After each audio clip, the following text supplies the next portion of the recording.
Podemos sentar.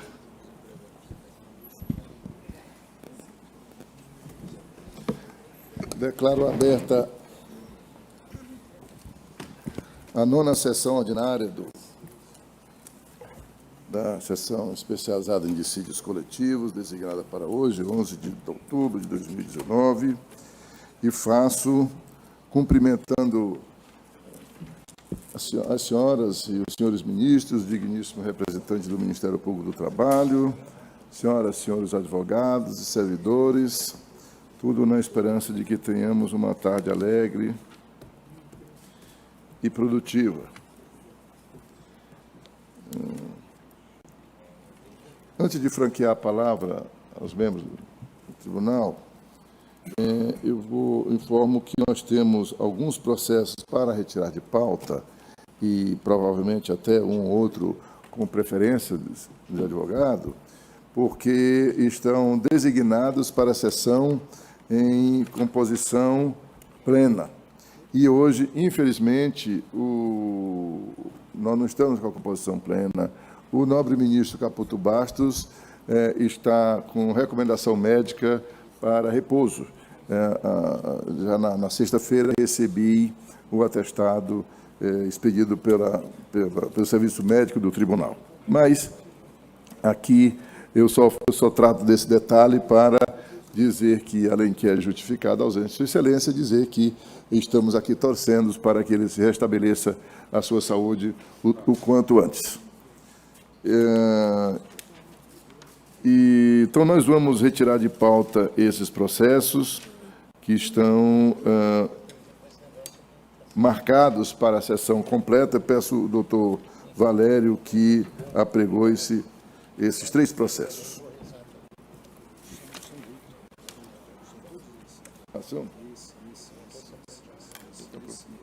Então, pronto. Então, são 8. São 8. É que imaginei que aqui fosse um outro motivo em razão, mas não é só em razão da ausência de Sua Excelência, porque tem que ser mesmo. Então, todos eles serão retirados de pauta. Vamos apregoar os números um por um.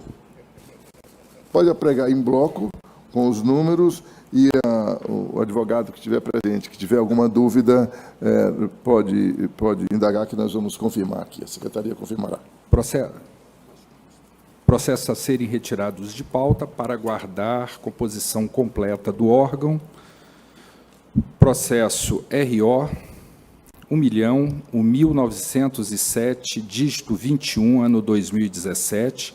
Relator excelentíssimo, senhor ministro Ives Gandra Martins Filho, recorrente Sindicato das Empresas de Asseio, Conservação e Afins do Grande ABCD, RP e RGS, recorrido Sindicato dos Empregados em Edifícios, Condomínios Residenciais e Comerciais de São Bernardo do Campo, Diadema, Santo André e São Caetano do Sul, Mauá, Ribeirão Pires e Rio Grande da Serra e outro.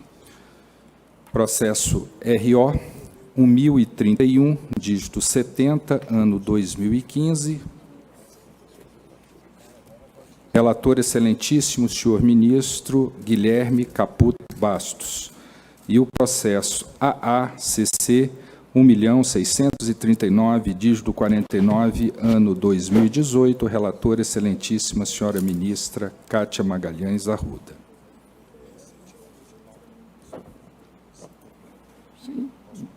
Sim, são todos eles, né? São esses 3. Como eu havia informado, são esses 3, como eu havia informado, eram 3 que iam ser retirados de pauta, porque estão marcados por certidão, que será submetida à sessão completa. Portanto, proclamo que esses feitos ficam retirados de pauta, aguardando a composição completa da SDI, da STC. O que é agora? Pois era isso que eu ia dizer. Não são 8. Agora são porque é ausente o ministro ao qual está vinculado. Pode apregoar. Processos a serem retirados de pauta, em virtude da ausência do excelentíssimo senhor ministro Guilherme Caputo Bastos. Processos RO 1.582, dígito 16, ano 2016. Relator, excelentíssimo senhor ministro Maurício Godinho Delgado, processo RO 7.628, dígito 42, ano 2016. Relator, excelentíssimo senhor ministro Maurício Godinho Delgado, ambos com vista regimental para o ministro Guilherme Caputo Bastos.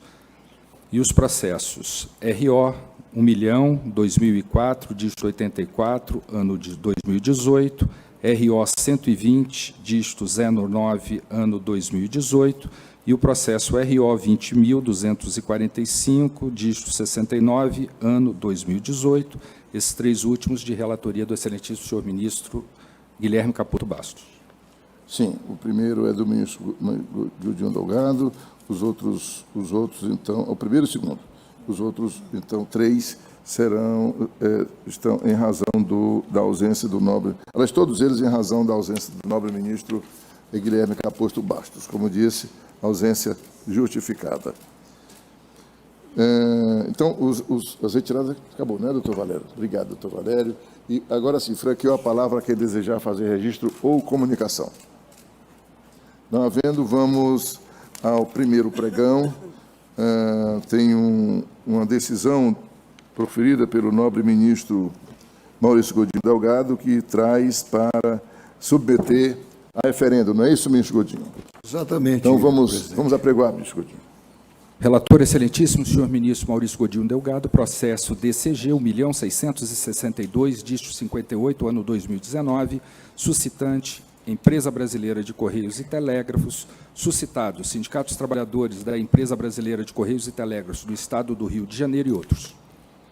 Tem a palavra o nobre ministro Godinho Delgado, relator. Senhor presidente, eu já havia remetido para todos os membros da SDC a minha manifestação com relação a essa tutela de urgência que foi requerida algumas semanas atrás, no contexto desse dissídio coletivo de greve. Foram 18 páginas, naturalmente farei uma síntese. Trago para o exame da SDC, não só por cautela, mas também por determinação expressa do artigo 118, inciso 1, do Regimento Interno do TST, que determina que, no caso de concessão de liminar, o relator tem que submeter ao órgão colegiado na primeira sessão seguinte, e, naturalmente, é uma submissão incidental, não há autuação, não é um novo processo, é uma mera medida incidental. Fazendo um brevíssimo resumo, o fato é que no dia 17 de outubro de 2019, nesse dissídio coletivo de greve, que foi julgado no início de outubro, no dia 2 de outubro de 2019, a Federação Nacional dos Trabalhadores de Correios e Telégrafos e similares, a FENTEC, protocolou petição no qual pediu de forma incidental o deferimento de tutela de urgência com o objetivo de determinar à empresa SET, a empresa aos Correios, que autorizasse o tratamento de saúde continuado de pai e mãe até a abordagem da matéria incerta no parágrafo 16 da cláusula 28 da sentença normativa pelo órgão colegiado por ocasião dia desse que não haviam ainda sido apresentados. Requereu o FENTEC o estabelecimento de uma pena, de uma astrente, para a efetividade da medida. Diante da urgência da situação relatada, envolvendo exatamente o cancelamento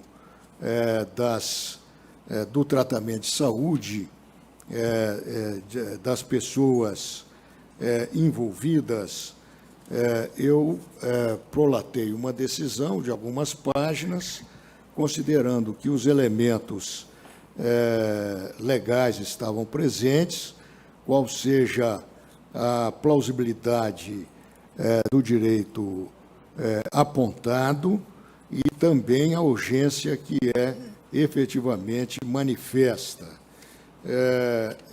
E, nesse sentido, prolatei a decisão, que é, por natureza, monocrática, trazendo de imediato, já para a presente sessão, para o exame desta SDC.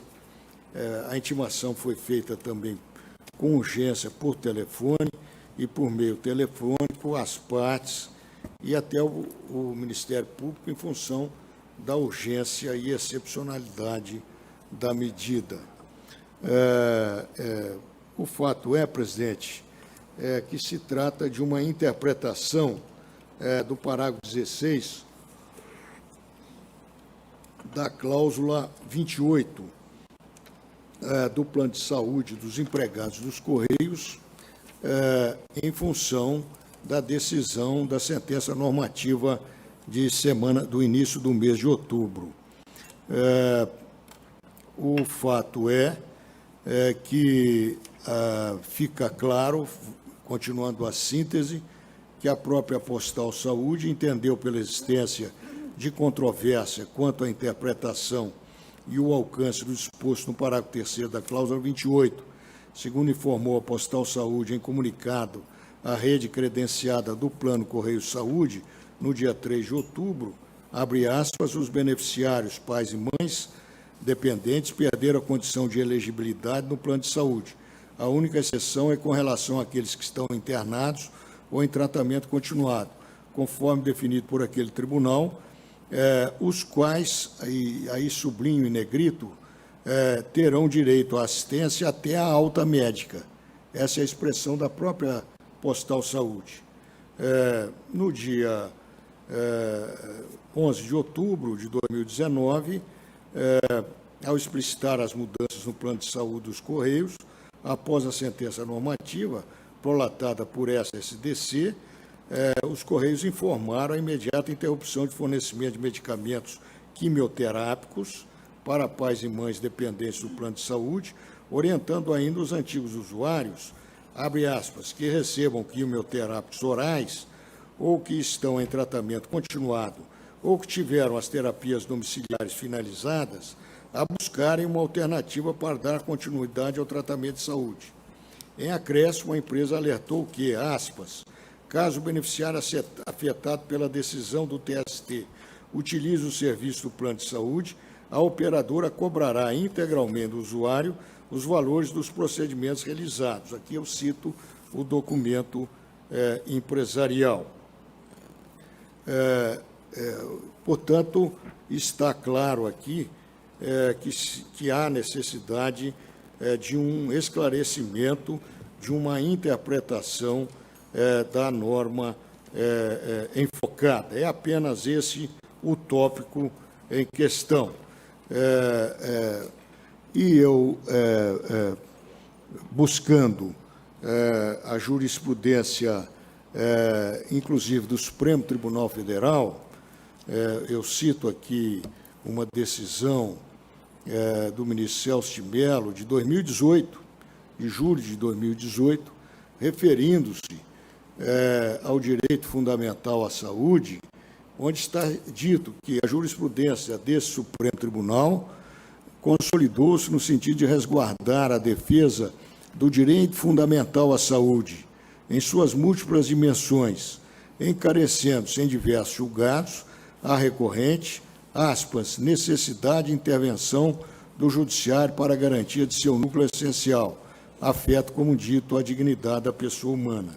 Cito também outra decisão relatada pelo ministro Celso de Mello, em que Sua Excelência, a primeira decisão, presidente, é de setembro de 2017. Esta é que é de julho de 2018.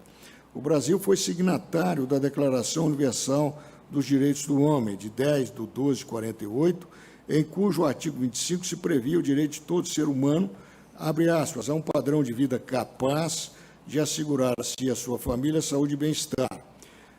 Continua o relator, 40 anos após a assinatura da Declaração Universal, os constituintes de 88 inseriram na Constituição a proteção à saúde como direito de todos, corolário do direito à vida digna. Continua o relator do Supremo Tribunal Federal.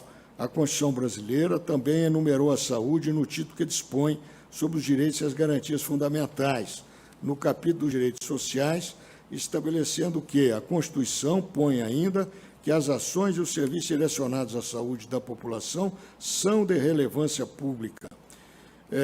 E cito diversos dispositivos da Constituição que se referem ao direito à saúde como um direito social, um direito individual, um direito fundamental, um direito humano também. Continuo citando uma decisão do Supremo Tribunal Federal, em que se fala o direito à saúde, além de se qualificar-se como direito fundamental, que assiste a todas as pessoas, representa consequência constitucional indissociável do direito à vida. O poder público, qualquer que seja a esfera institucional de sua atuação no plano da Organização Federativa Brasileira, não pode mostrar-se indiferente ao problema da saúde da população, sob pena de incidir, ainda que por censurável omoção, em grave comportamento inconstitucional. A interpretação da norma programática não pode transformá-la em promessa constitucional inconsequente. O caráter programático da regra inscrita no artigo 196 da Carta Política não pode converter-se em promessa constitucional inconsequente. Sob pena de o poder público, fraudando justas expectativas nele depositadas pela coletividade, substituir de maneira ilegítima o cumprimento de seu impostergável dever por um gesto irresponsável de infidelidade governamental ao que determina a própria lei fundamental do Estado. Eu estou citando decisões do Supremo Tribunal Federal, naturalmente que temos que adequar ao caso concreto, né?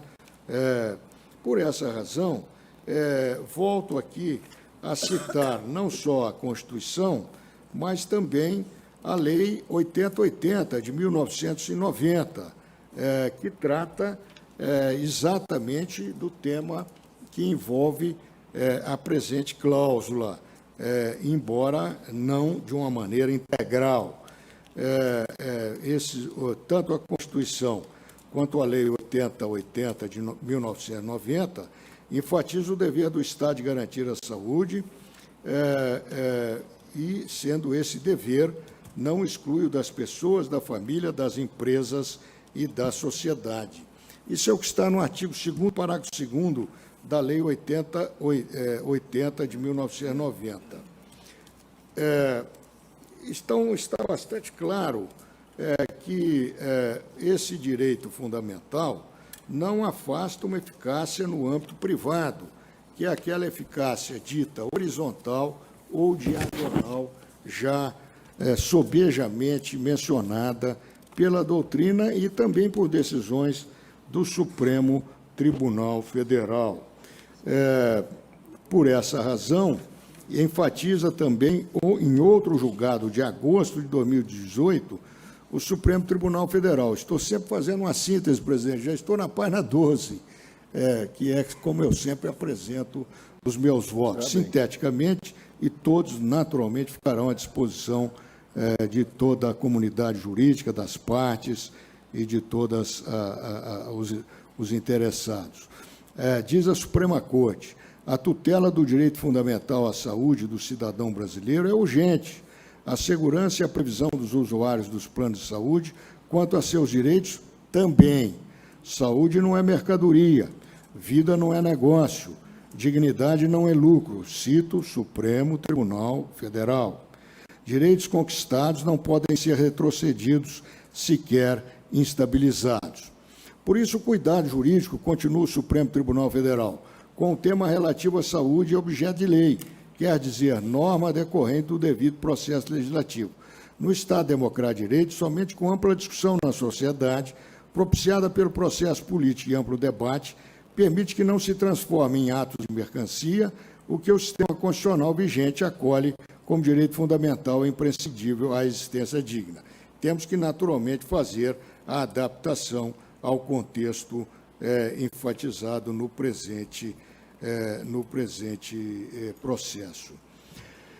Portanto, em consonância com a perspectiva constitucional, a Lei 9656, de 3 de junho de 1998, que dispõe sobre os planos de seguros privados de assistência à saúde, nos quais se incluem as entidades ou empresas que mantêm sistemas de assistência à saúde pela modalidade de autogestão ou de administração, conforme previsto no parágrafo 1º, no artigo 1º, parágrafo 2º da Lei 9656, ora mencionada, e este se trata do caso do Postal Saúde, é um sistema de assistência à saúde pela modalidade de autogestão ou de administração. Essa lei garante que, na hipótese das operadoras privadas de assistência à saúde voluntariamente requererem autorização para o encerramento de suas atividades, os beneficiários internados ou em tratamentos devem ter garantida a continuidade da prestação de serviços. Nos termos, o consumidor, aqui, é claro, nos trata de consumidor exatamente, mas de trabalhadores, empregados e seus dependentes que estejam inscritos, e nessa situação limitada, que abrange poucas pessoas, porque é apenas aqueles que, no momento da sentença normativa, estavam em tratamento, né? Em tratamento. Isso significa, portanto, que se está tratando aqui de terapias domiciliares e tratamento continuado, em hospitalar ou em unidade de atendimento à saúde da população, cabendo à operadora o pagamento das despesas até a alta médica, a critério médico, na forma do contrato. Eu cito aqui dispositivos do artigo 8º, parágrafo 3º, alíneas A e B, e artigo 17, parágrafo 2º, da referida lei, que são aplicáveis, por analogia ao caso concreto, para informar a decisão liminar. No parágrafo 3º, a linha A, fala que as operadoras podem encerrar as suas atividades observando alguns requisitos. Na linha A está dito: comprovação da transferência da carteira sem prejuízo para o consumidor ou a inexistência de beneficiários sob sua responsabilidade. B, garantia da continuidade da prestação de serviço dos beneficiários internados ou em tratamento, que é exatamente o que fez o dissídio coletivo, a interpretação daquela excepcionalidade feita pelo dissídio coletivo, no qual ocorre esse procedimento incidental. Na verdade, embora a questão dos autos se refira a novas regras aplicáveis aos dependentes, pai ou mãe, do Plano de Saúde Correio Saúde, efetivada mediante sentença normativa prolatada por esta seção especializada do TST, o fato é que, tratando-se de beneficiário portador de doença grave que se encontra em tratamento, a cobertura não pode ser suspensa nos casos de emergência, abre aspas, citando a lei, como tal definidos os que implicarem risco imediato de vida ou de lesões irreparáveis para o paciente, caracterizado em declaração do médico assistente, fecha aspas, quando o plano de saúde vier a ser liquidado ou encerrado. É o que diz o artigo 35C1 da Lei 9656 de 1998. Essa mesma lei dispõe expressamente ser vedada a interrupção de internação hospitalar em leito clínico, cirúrgico ou em centro de terapia intensiva ou similar, salvo a critério do médico assistente. Isso vale dizer que o tratamento domiciliar, que se refere, em regra geral, a tratamento de alta complexidade, individualizado e humanizado, em razão de doenças de natureza crônica ou grave, também não pode esses tratamentos serem interrompidos sem a devida alta médica, em razão de sua similitude com a internação hospitalar em centro de terapia intensiva. Cito aqui dispositivos da mesma lei, na mesma direção. Pesquisando a jurisprudência do STJ, que enfrenta diuturnamente essas questões, eu trouxe aqui diversos arestos do STJ bastante atuais, para não capturar arestos que já tenham sido superados pela própria jurisprudência. Cito aqui um aresto relatado pela ministra Nancy Andrighi, da terceira turma, e publicado em 10/4/2019, tratando de assunto absolutamente harmônico ao ora tratado. Ação de obrigação de fazer, fundada na rescisão unilateral do contrato de plano de saúde durante tratamento oncológico. Só vou citar aqui as partes que eu sublinhei e negritei, mas, naturalmente, o conjunto deve ser lido. Não obstante o plano de saúde coletivo possa ser rescindido unilateralmente, mediante prévia notificação do usuário, é abusiva a rescisão do contrato durante o tratamento médico garantidor da sobrevivência, precedentes.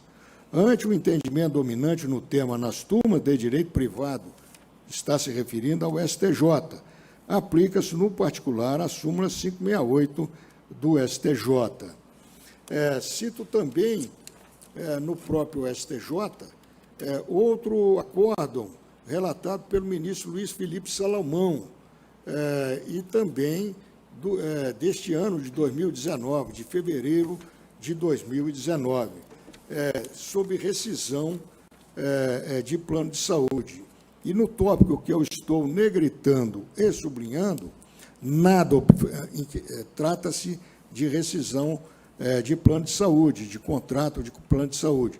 Nada obstante, no caso de usuário portador de doença grave, que é o que nós estamos tratando na tutela de urgência, independentemente do regime de contratação do plano de saúde, coletivo ou individual, dever-se-á aguardar a conclusão do tratamento médico, garantidor da sobrevivência e ou incolumidade física para se pôr fim à avença.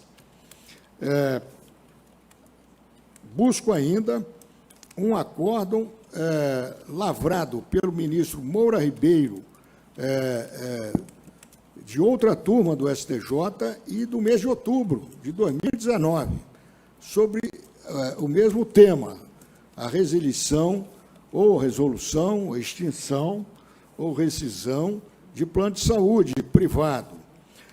Diz o ministro, a jurisprudência desta Corte, ele se refere ao STJ, considera abusiva a rescisão contratual de plano de saúde por parte da operadora, independentemente do regime de contratação, entre parênteses, individual ou coletivo, durante o período em que a parte segurada esteja submetida a tratamento médico de emergência ou de urgência, garantidor da sua sobrevivência e ou incolumidade física, em observância ao que estabelece o artigo 35C da Lei 9656 de 1998. Cito também outro acórdão do ministro, de outro ministro, o ministro Antônio Carlos Ferreira, também deste ano de 2019, publicado em junho de 2019, que fala, reitera o mesmo tipo de argumentação e fundamentação jurídica. A jurisprudência dessa Corte está se referindo ao STJ, que lida com esse assunto diariamente, ao longo de várias décadas. A jurisprudência desta Corte considera abusiva a rescisão contratual do plano de saúde por parte da operadora, independentemente do regime de contratação individual ou coletivo, durante o período em que a parte segurada esteja submetida a tratamento médico de emergência ou de urgência, garantidor da sua sobrevivência e ou incolumidade física, em observância ao que estabelece o artigo 35C da Lei 9656/1988. Na verdade, a cláusula 28, no seu parágrafo 1º, na própria sentença normativa anterior, que foi relatada pelo excelentíssimo ministro Luiz Correia da Veiga, falava-se ao final, falava-se ao final, com muita clareza. Talvez não tenhamos tido essa clareza nesse momento, na presente sentença normativa. Cito primeiro a parte que eu estou enfatizando, cuja manutenção ocorrerá até a alta médica. O parágrafo 1º daquela primeira sentença normativa de 2017, que foi continuada agora pela presente sentença normativa, dizia: para os dependentes pai ou mãe dos empregados e dos aposentados, de que trata o caput do Plano Correio Saúde ou no plano que o suceder, a empresa manterá o plano de saúde nos moldes atuais por 1 ano, a contar de agosto de 2018, com exceção daqueles que se encontram em tratamento médico hospitalar, cuja manutenção ocorrerá até a alta médica. Este é o grande tema aqui. O que significa a expressão da sentença normativa ciclo autorizado, sessão autorizada e iniciada. Este ministro relator, primeiro, diante da urgência, da relevância e da urgência da situação que envolvia pessoas internadas ou pessoas com doenças graves, as quais, lamentavelmente, o tratamento é sempre continuado, né? Todos nós, como pessoas humanas, sabemos disso por experiências familiares, de conhecidos, ou pela própria experiência que a vida nos dá ao longo de algumas décadas de existência como adultos. Então, diante desses fatos, este ministro entendeu, como relator, que a interpretação recomendável a ser conferida ao parágrafo 16, 16º, da cláusula 28, sem prejuízo na análise da matéria, obviamente, por este colegiado, o que vai se fazer nesse instante. É a interpretação que determina que o ciclo autorizado e ou a sessão autorizada iniciada, referente aos tratamentos continuados em regime ambulatorial e às terapias domiciliares descritas na cláusula, somente se encerram com a devida alta médica. Somente se encerram com a devida alta médica. Por essa razão é que demos a tutela de urgência, urgentíssima, mas trazendo naturalmente o tema ao colegiado o mais rapidamente possível, como determina o bom senso e determina também o regimento interno. Vale dizer que a interpretação recomendada ao parágrafo 16º da cláusula 28, data vênia, é no sentido de que fica garantida, sim, a permanência nos tratamentos em andamento e não finalizados, tanto os tratamentos em regime ambulatorial, quanto as terapias domiciliares, aos dependentes pai ou mãe dos empregados até a alta médica, desde que iniciados até o dia 2 de outubro de 2019. A liminar é nesse sentido e sempre deixou isso muito claro, sem prejuízo da avaliação da matéria no momento oportuno por esta sessão de dissídios coletivos. Presidente, então, fazendo essa síntese, essa foi a minha decisão e eu agreguei, naturalmente, fundamentos, tanto com a jurisprudência do Supremo Tribunal Federal e com a jurisprudência do STJ. Quero dizer que me abstive de ler aqui fundamentos doutrinários, estão na minha decisão, que eu passei para Também entendemos, ministro Godinho Delgado. Muito obrigado. Em síntese, se submete a referendo da SDC a leitura que há de prevalecer, a compreensão que há de prevalecer até a decisão definitiva no dissídio coletivo, consistente em que esses tratamentos deverão permanecer, segundo esse critério, até a alta médica, desde que esses tratamentos já tivessem sido iniciados no dia 2 de outubro de 2019.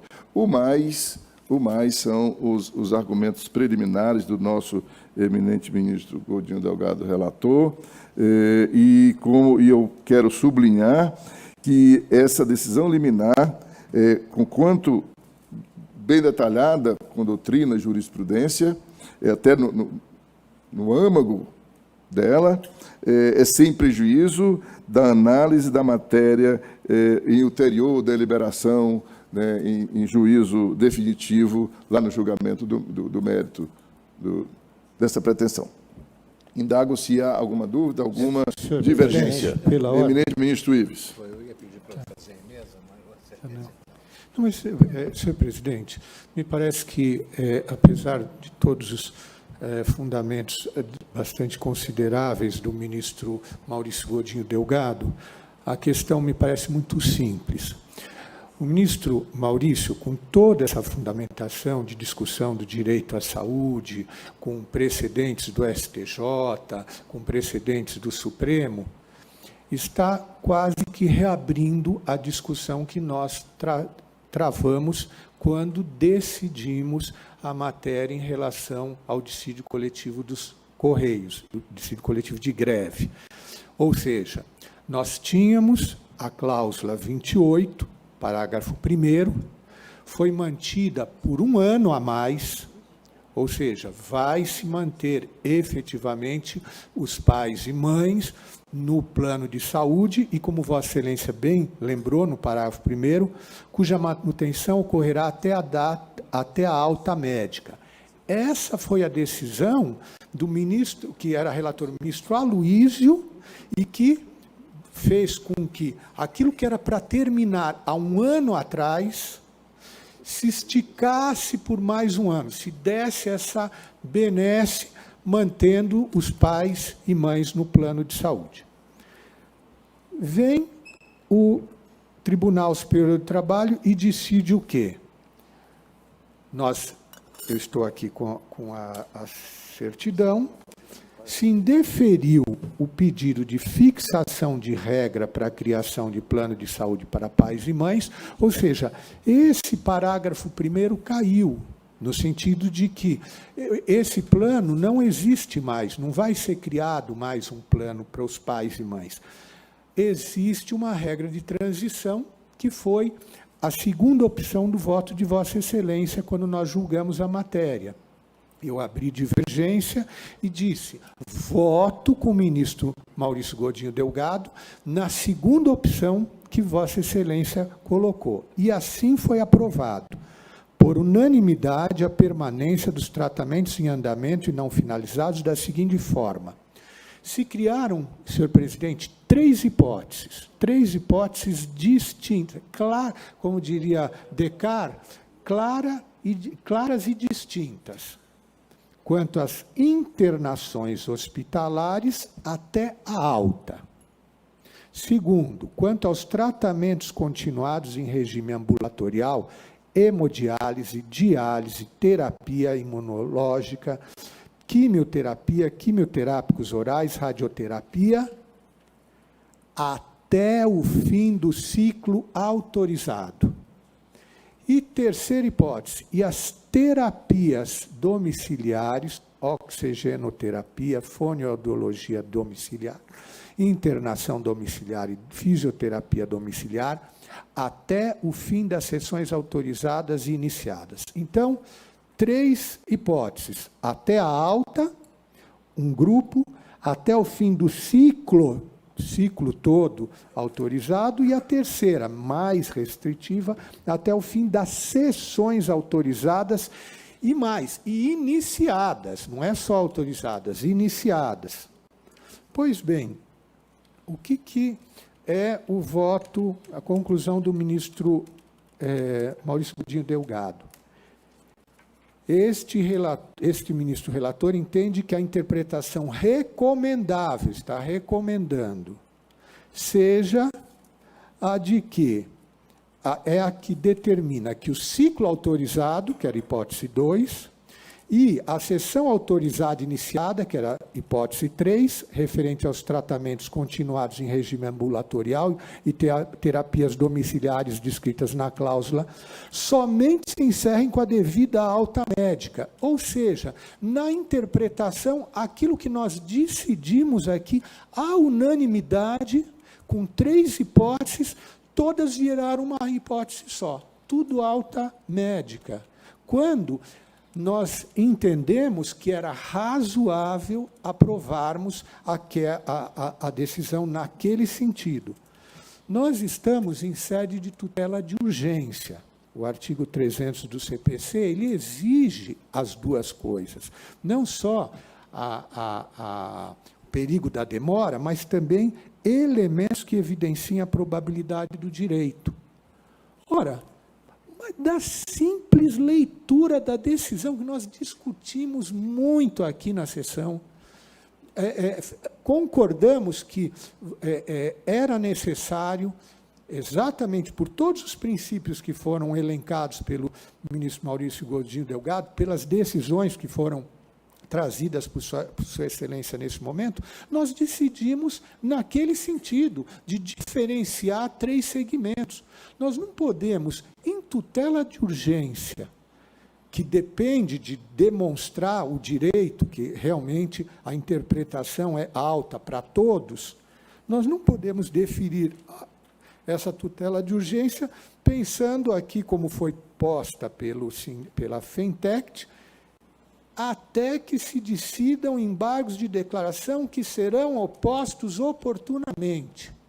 Ou seja, no fundo, tudo que nós decidimos aqui colegialmente, fixamos, compreendemos a preocupação do ministro Godinho, seguimos a alternativa 2 de Sua Excelência, de repente a alternativa 2 ela é ampliada longe da própria capacidade da empresa, que por 2 anos, não é um ano, ela está com essas cláusulas impostas há 2 anos, ou seja, dependendo da decisão nossa também aqui, nós estaríamos estendendo aquilo que nós fixamos claramente como uma exceção de caráter solidário com a pessoa humana, pensando na dignidade da pessoa humana, de repente fazer com que o plano de saúde em relação a pais e mães se perenize dependendo do tratamento que está sendo submetido, muito além daquilo que foi decidido. Então, senhor presidente, com todas as vênias do ministro Godinho, eu não referendaria a liminar. Muito bem. E manteria a decisão e não referenda a liminar. Não referenda a liminar. Então, a divergência como votos. Ministro Godinho, deseja acrescentar algo? Presidente, Pois não? eu tinha uma questão de ordem. Pois não, ministro? Eu só queria dar um recado. É o seguinte, eu recebi por distribuição um mandado de segurança, cujo tema é o mesmo, em que só que o mandado de segurança o impetrante é a empresa brasileira de Correios Estelar. Mandado de segurança a essa decisão? Mandado de segurança é a decisão liminar do ministro Maurício Godinho. Eu estou trazendo para que nós, trazendo em mesa o processo, porque afetará a minha decisão, qualquer que eu tomei.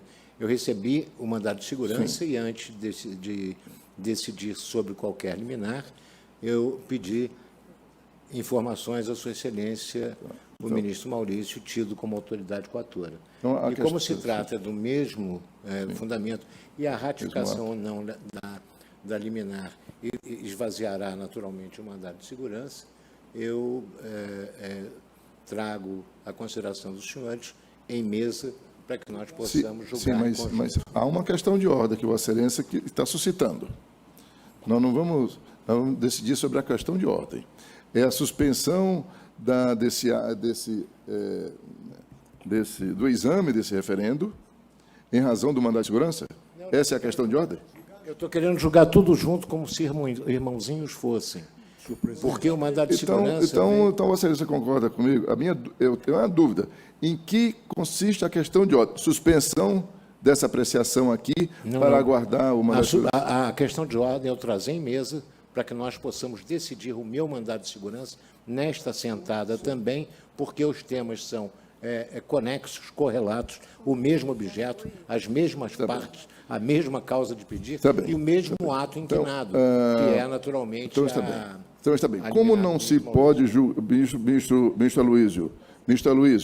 Ministro Aloísio, peço venha a Vossa Excelência, estou tentando compreender para contribuir.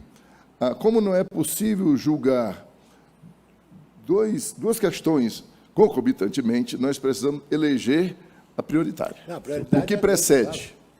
Senhor presidente, talvez... Qual é o que precede? Porque é o seguinte, se referendar a decisão do nobre ministro Godinho Delgado, ela não desaparecerá. Portanto, continua um ato coator. Para mim, é um ato coator. Não desaparecerá essa qualidade de ato coator. Agora, para que se decida se vamos julgar ao mesmo tempo, é preciso ter uma precedência. O que é que precede? O mandado de segurança, que Vossa Excelência traz, juiz de Vossa Excelência, ou essa decisão? Tem a palavra o ministro Godinho Delgado, relator. Exato. Presidente, como sou relator do processo, na verdade, há 3 atos processuais importantes.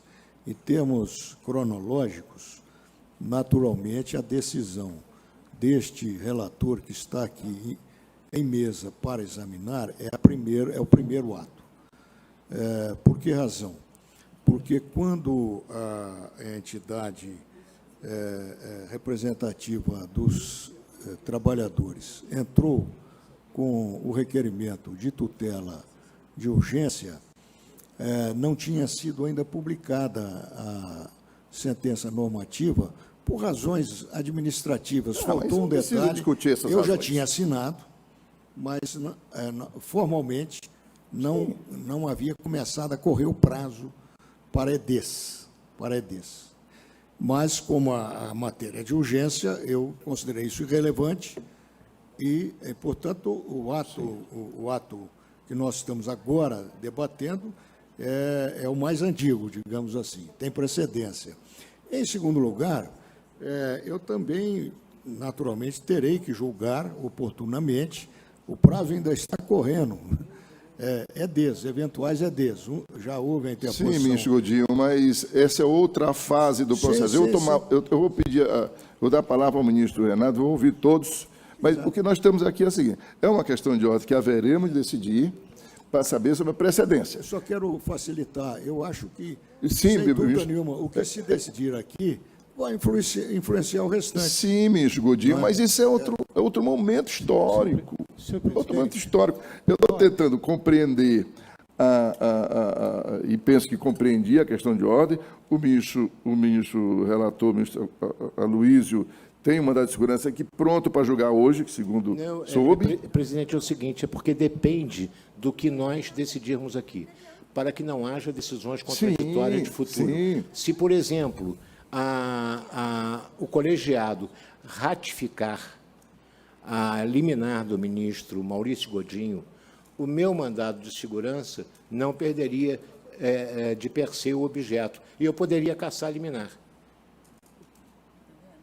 porque é o mandado de segurança. Então, Sim, na ministro realidade, Aloísio, mas é da o que eu dinâmica. estou querendo trazer é exatamente o seguinte, que o resultado que nós adotarmos aqui, eu, naturalmente, respeitando a própria decisão do colegiado, trazê-lo para o mandado de segurança nessa sentada em mesa. Não estou notificando ninguém, é só em mesa. Chegou, diante do que nós decidimos, perdeu o objeto ou ganhou o objeto. Ok, então, ministro Ives. Presidente, me parece que, na linha do ministro Maurício Godinho Delgado, parece simples. Se há uma liminar, ela está sendo trazida e é urgente que seja ratificada ou não. Se não for ratificada, ficou prejudicado o mandado de segurança. Se for ratificada, o ministro Aloísio, podemos julgar aqui ou não, mas também, agora, que precede mesmo o julgamento, eu não tenho dúvida, como o ministro Maurício Godinho Delgado. É saber se a liminar vai ser ratificada ou não. Daí é que o ato persiste para um mandado de segurança ou não. Muito bem. Então, está bem. Ministro Renato, nós vamos discutir sobre a precedência. Se examina a liminar ou se julga o mandado de segurança? A liminar, senhor presidente. Eminente ministra... ministro Lélio Bentes. Presidente, também entendo que é o caso de examinarmos a liminar, até porque eu tenho dúvidas se o mandado de segurança estaria em condições de exame nessa sentada. Eu não sei se foram prestadas informações. Mas nós não vamos perquirir sobre isso, pelo amor de Deus. Mas, presidente, mas se nós estamos discutindo se é momento de julgar um ou outro, o momento de julgar a liminar que se pretende ratificar, deferida em sede de tutela antecipada, é o adequado. O mandado de segurança me parece prematuro. Esse é o meu entendimento, presidente. Então, por isso eu estou acompanhando o ministro Maurício Godinho. Está bem? Sim, eu compreendo, ministro Lera. É que esse mandado de segurança pode merecer a precedência e ser julgado daqui a 3 meses. Pouco se me dá se ele está, nesse momento, ou não, em condições de julgamento. Mas é o relator que está dizendo que pode julgar nessa sentada. Foi só por isso. Então, eminente ministra Dora Maria. Senhor presidente, eu confesso que eu não julgaria o mandado de segurança, nem prejudicado de forma alguma, exatamente porque ele não foi instruído, pelo que me parece que o ministro relator disse que pediu informações. Então, Sim, ele não foi instruído. eu escutei. No máximo, nós vamos julgá-lo extinto, examinando a liminar. Sim. Mas, por isso, sim. eu não vou julgar o mandado de segurança. Sim, porque aí ministra o Dora. mandado de segurança vai perder o objeto, Não, porque mas- já não é mais contra o ato do relator, e sim contra o ato da SDC. Então, ministra Dora, será que eu entendi que Vossa Excelência tem como precedente a decisão? Eu, na verdade, suspenderia. Então, O você julgamento, suspende inclusive, o da exame. liminar. Suspende o exame. Então, você está votando com o nobre ministro Aloysio Corrêa da Veiga, não é? Não.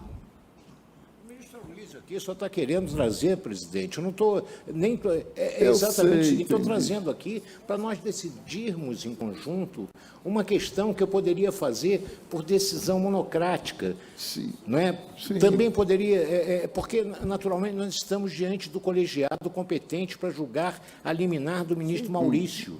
Sim. E quem iria prestar as informações é o próprio ministro Maurício. Sim. Que se nós decidirmos no debate aqui que prevalece ou não, já considero prestadas as informações do ministro Maurício. Estou definindo aqui a precedência. Ou concedo a palavra a Vossa Excelência, ou concedo a palavra, ou tomo votos na liminar. Ministra Dora, então, como... Eu fico vencida porque eu suspenderia o julgamento da liminar.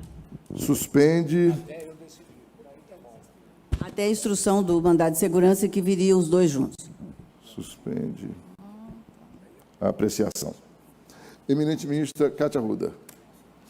Presidente, eu julgaria o pedido da liminar, no caso, como são 2 liminares, a liminar que está sendo examinada, assim como disse o ministro Maurício Godinho, o ministro Ives, o ministro Lélio, eu não tenho nenhum entendimento divergente em relação a isso.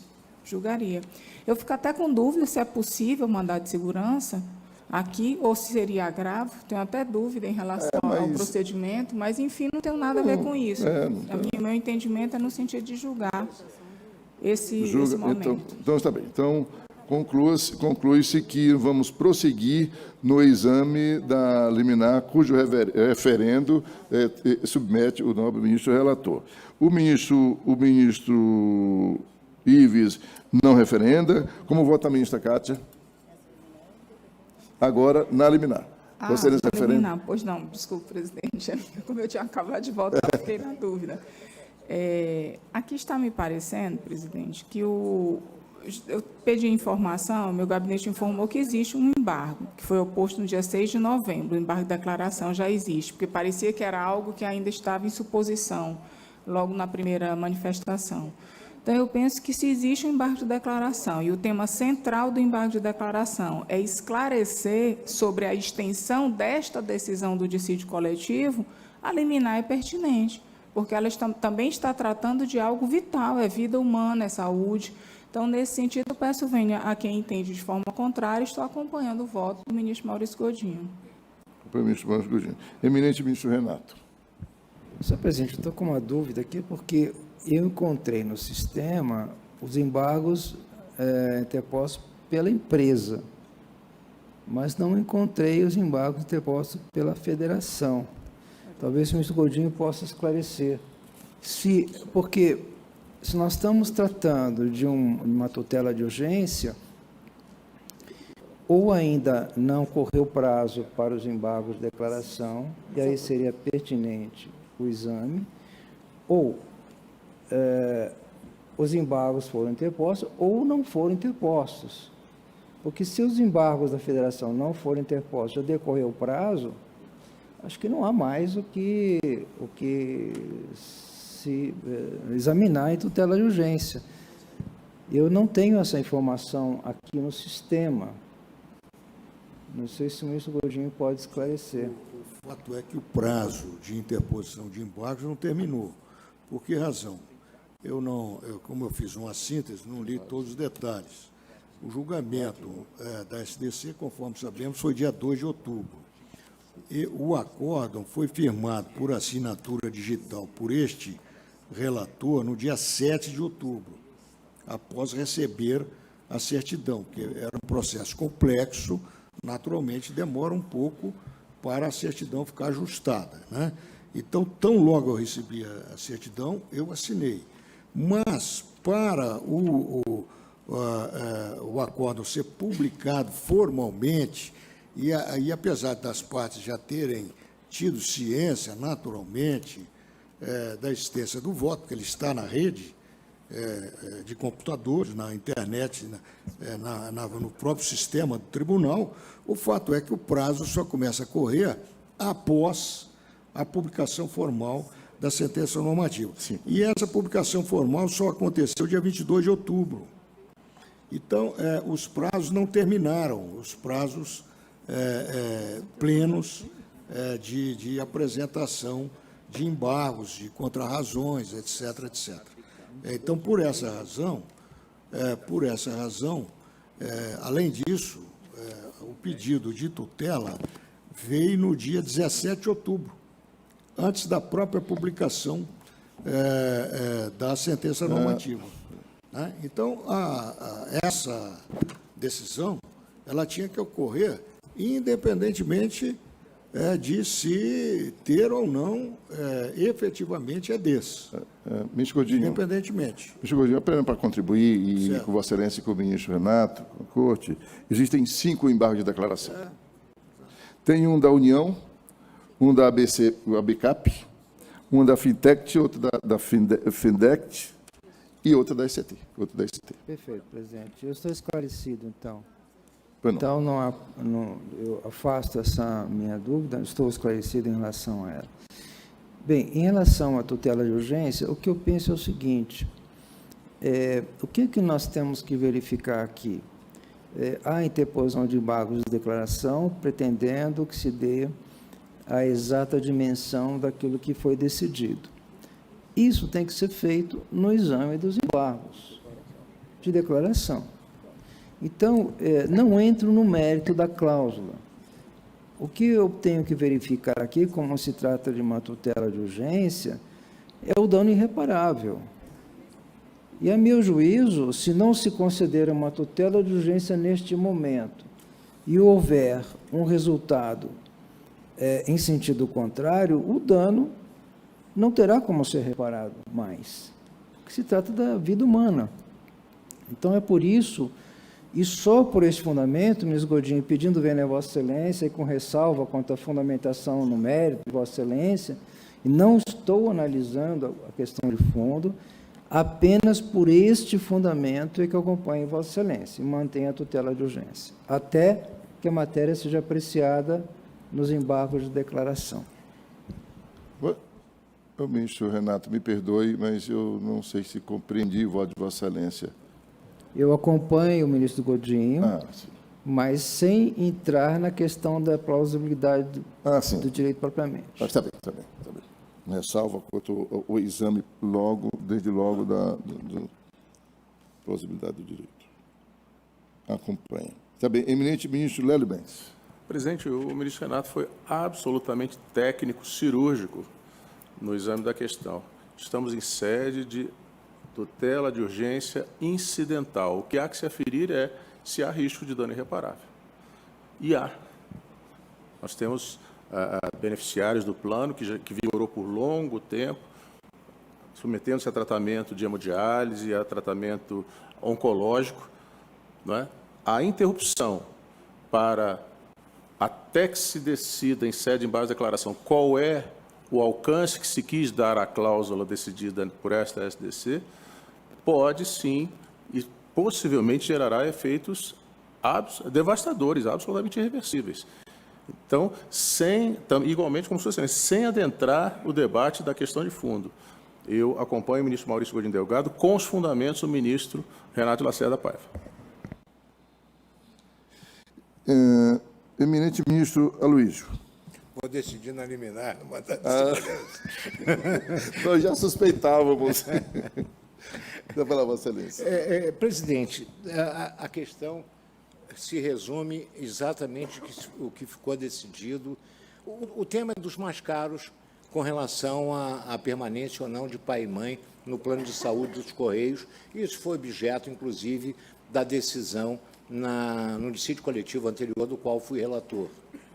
E ali criou-se uma regra de transição, ou seja, a permanência de pai e mãe no plano de saúde, naquela época, em 2017, a permanência de pai e mãe no plano de saúde, por um prazo de 1 ano, que era naturalmente o término da própria vigência da norma coletiva, e, naturalmente, garantindo a permanência daqueles que estivessem em tratamento médico. Essa foi a decisão.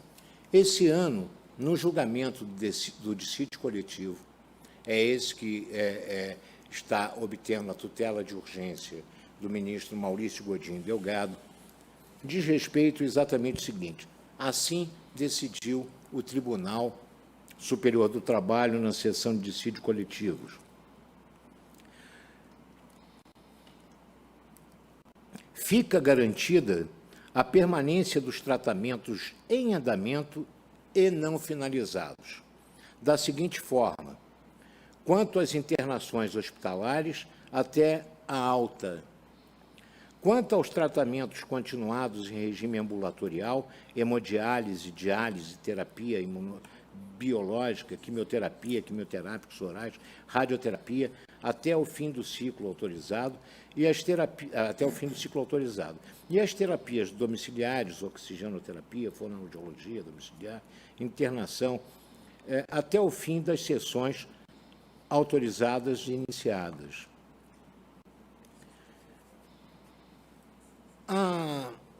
O fundamento para a concessão da tutela de urgência em grau de liminar é que o ministro Maurício recebeu provocação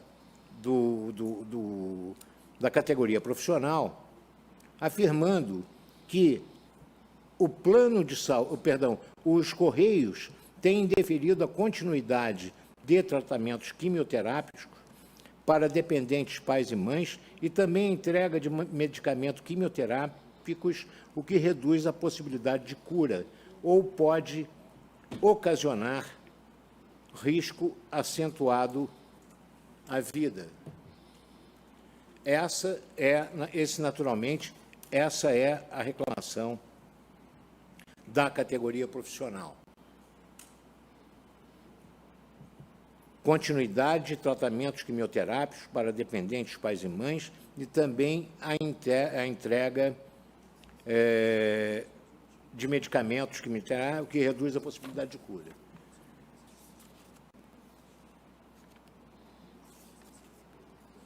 A regra contida no artigo 300, quando fala do dano reparável, ela diz na plausibilidade do direito e na possibilidade de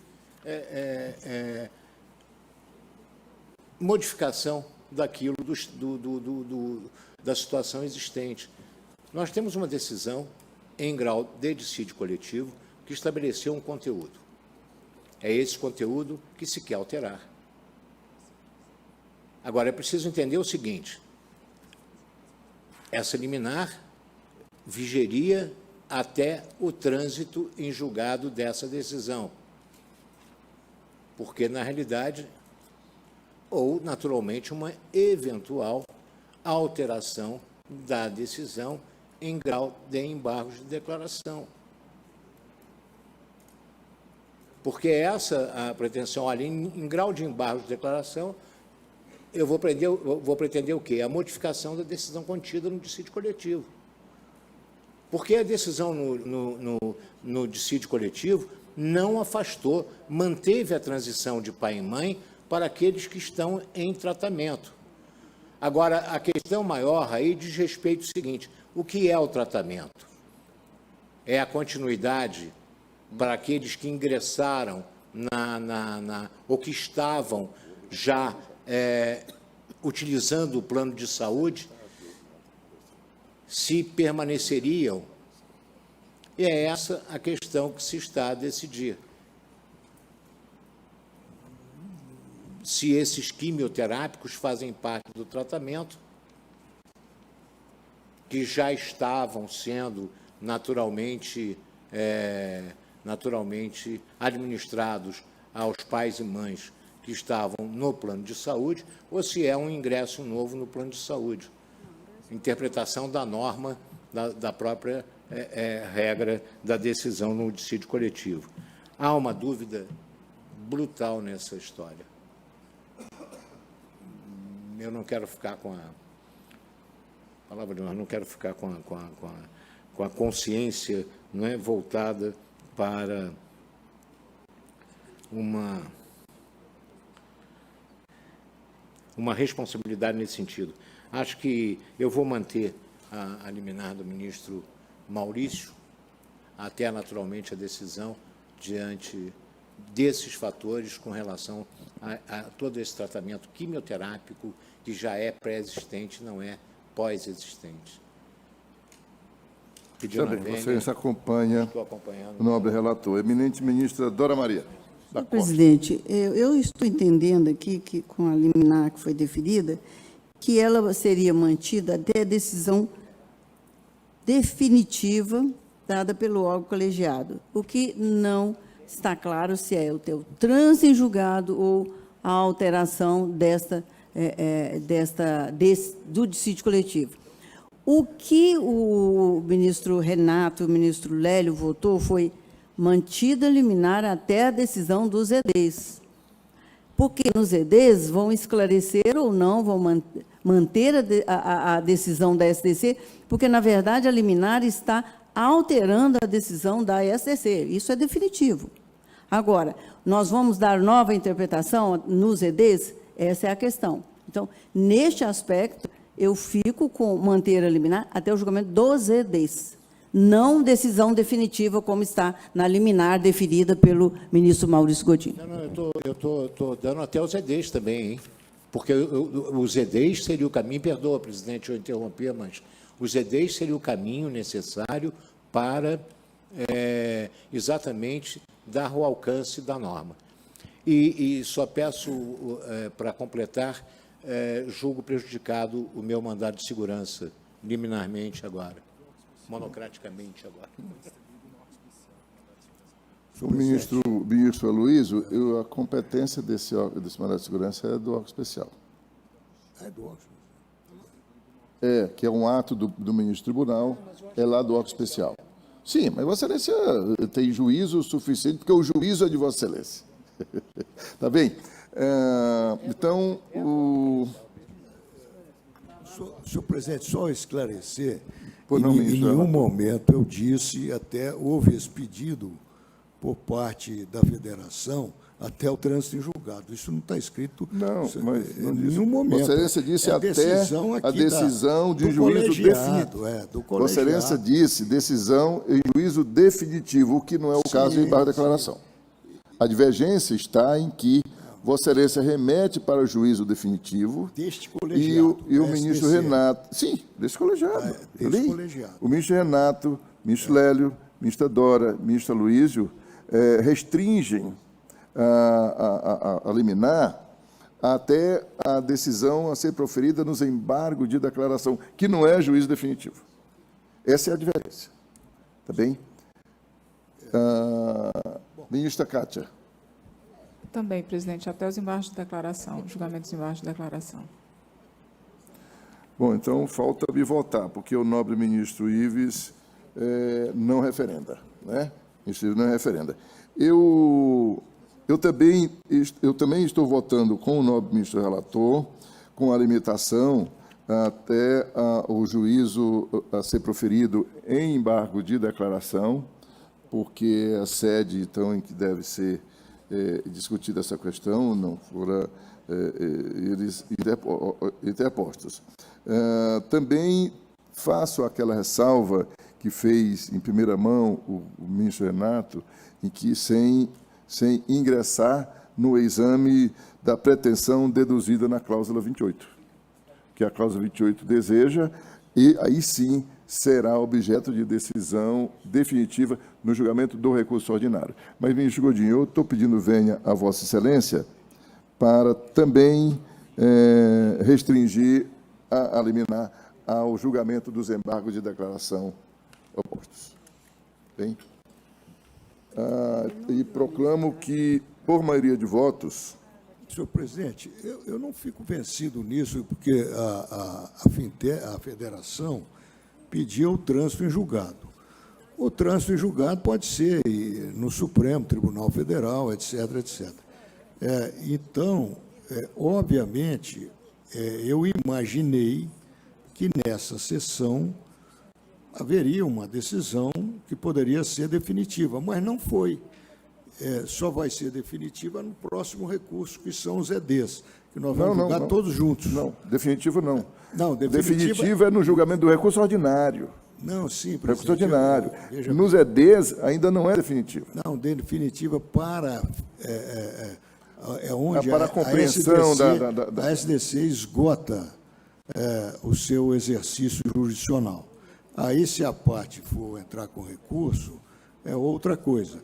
Mas nós vamos recurso para outro tribunal, sim, que seria o Supremo. Agora, nós vamos decidir esse aspecto, que, a meu juízo, essa é a interpretação que se retira sim, ministro, nesse sentido. Ministro, né? Vossa Excelência já explicou.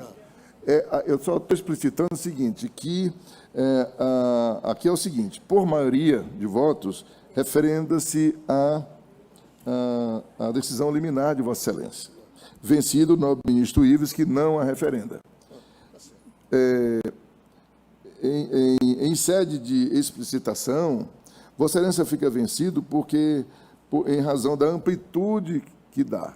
Vossa Excelência amplia Vossa Excelência concede a liminar para até o juízo definitivo do dissídio coletivo. O ministro Renato e a corrente que eu acompanho, que é o ministro Lélio, o ministro Dora, o ministro Aloysio e a ministra Cátia e eu, referendamos limitando os seus efeitos, os efeitos da liminar de Vossa Excelência, ao julgamento, a data de julgamento dos embargos de declaração, porque esses são opostos à decisão de Vossa Excelência. Depois desses, resta o julgamento do dissídio coletivo propriamente dito. Ou, se eu estiver equivocado, meus amigos, me chamem a atenção, porque, para mim, nós temos os embargos de declaração, aliás, provavelmente, até por decisão solitária do ministro relator, mas pende de julgamento o dissídio coletivo. É ou não é? Não, o dissídio já julgamos, né, presidente? Nós estamos, já julgamos o dissídio coletivo? Nós estamos na fase de interpretar o dissídio, porque este tema, aqui? Então pronto. Então eu estou confundido. É claro que pode ter ED do ED, porque não ficou bem esclarecido. Isso nenhum de nós sabe. Mas, sim. Já foi julgado o dissídio. E é originário. Eu não deferi até o trânsito em julgado, porque eu acho que aí seria um exagero, porque o dissídio coletivo, de maneira geral, ele é resolvido no TST. Né? Sim. Seja por recurso ordinário, seja o dissídio coletivo. Então, assim, fica, portanto, assim, decidido. Ministro Godinho Delgado estende até o julgamento definitivo e a maioria até o julgamento dos embargos, declaração. Se estes for definitivo, está alcançado. E assim, portanto, vai se decidir. O doutor Valério compreendeu para editar isso aí? Senhor presidente, eu peço notas degravadas Notas para degravadas aperfeiçoar também ao nobre ministro Godinho Delgado, relator. Senhor presidente, também peço notas degravadas e juntada de votos O vencidos. ministro Ivo juntará voto vencido ao pé do acordo, a quem a secretaria encaminhará notas. Aliás, notas degravadas a todos os membros da SDC. Né? Porque essas notas serão revisitadas. Tá bem. Eu estou quase na hora de me ausentar e não desejo me ausentar durante o julgamento. Eu vou pedir licença para me retirar, porque 3h20 eu preciso estar lá embaixo né, não posso faltar. Ministro Renato, eu peço a Vossa Excelência que assuma a presidência, porque, pelo calendário que me mandaram, não voltarei mais hoje. Aqui.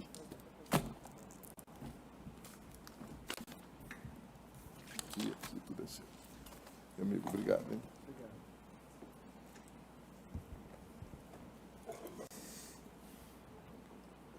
Boa sorte lá.